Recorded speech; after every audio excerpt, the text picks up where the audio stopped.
sanibonani. I hope ukuthi niphilile. Sengifikile sekunjalo. Kayizini kune video etrendayo yakamfundisi osebenzela umhlobo wenene. For those of you abangayibonanga, ngizozama ukuthi ngiyisummarize and then from there ngifuna ukuthi ningitshele ukuthi nicabangani ngalolu daba. Right. So umfundisi laphayana wayekhuluma ngama content creators. To be specific, wayekhuluma ubani lo? Unja kanye noFish. Unja noFish ama-content creators aqhamuka ngapha ngase-KZN emakhaya, right? Mina personally ngiyayithanda i-content yabo because of I feel ukuthi it's so authentic. You understand that? Or maybe it's because of, in general, I just love i-content yasemakhaya because it's so easy to resonate with it. Right, so back to the story. So umfundisi kuzwakala engathi kahle uthi indaba ya labafana laba abawu2 ayimphathe kahle because of number 1 igama elithi nja, especially to umuntu okhubazekile njengaye ayikho right. Amagama kamfundisi lawo uthi umfundisi ayikho right nokuthi njena kunabantu abasebenzisa abantu abakhubazekile ukwenza i-content. Uthi ayikho right leyo nto leyo. Uthi leyo nto leyo it is raising questions about human rights and human dignity, right? So uthi khona lapho uFish kanye naye unja, right, baya laphayana ehotela. Mabafika ehotela uFish uthatha umfana ivideo, umfana uyangena etoilet. Makangena etoilet kanjalo uFish nangu ngefone uloku yamrecord, right? Umfana nangu uyakhumbula nani uFish usase lapho uyarecord. Manje umfundisi uthi that thing leyo ayikho right, right? Noma ngathi i-content manje kumele ukuthi niyenze i-content noma umuntu angena etoilet, right? Uthi uFish makaqeda lapho uzoloko the way bekakhuluma ubani nonja ngakhona akukho right. Aloku ambonisa ukuthi ihotele ama lights asebenza kanjani, ini kumele ukuthi upress kuphi, the way bekaloku athi yenza hayibo yenza, you know, instead of akhulume naye kahle ukuthi no, mangabe ufuna ukulighta kwamele ukuthi upress lana, mangabe ufuna ukuflasha kumele ukuthi upress lana, but the way yena bekakhuluma nonja ngakhona bekungekho right at all, right? So manje after umfundisi akhulume lento lena, right, abantu they had different opinions, right?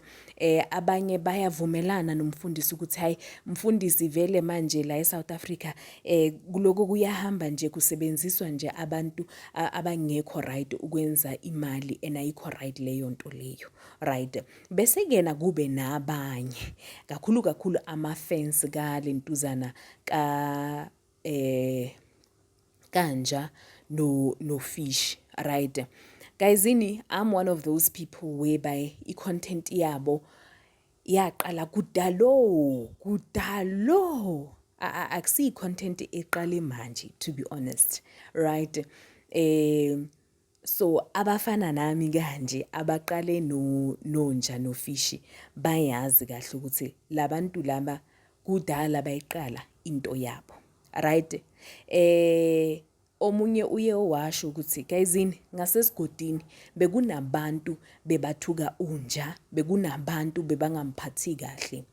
Abantu bazohlonipha unja after uFish sekafikile empilweni yakhe. uFish wathatha lo mfana lona wamenza ukuthi adume, right? uFish unqede lo mfana kakhulu.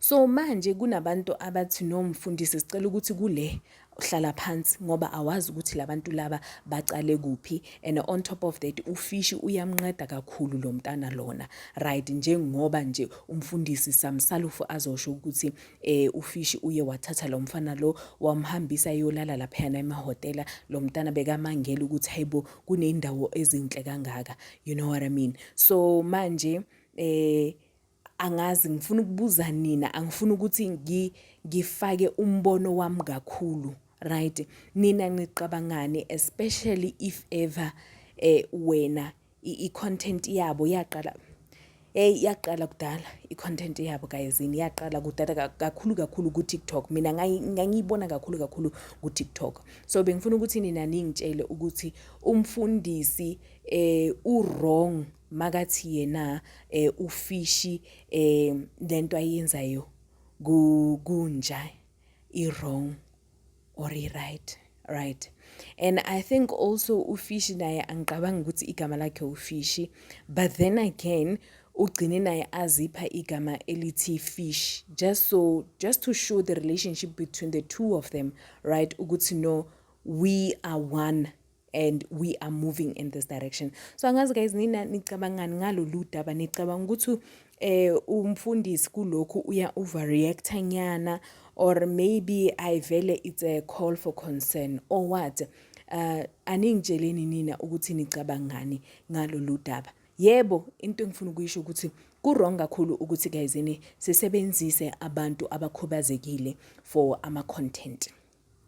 Kodwa-ke kunabanye vele uthola ukuthi bona vele bane-relationship ethize, and for me bayabonisa ukuthi siyakhona ukuphila nabantu abakhubazekile within our communities. You understand that?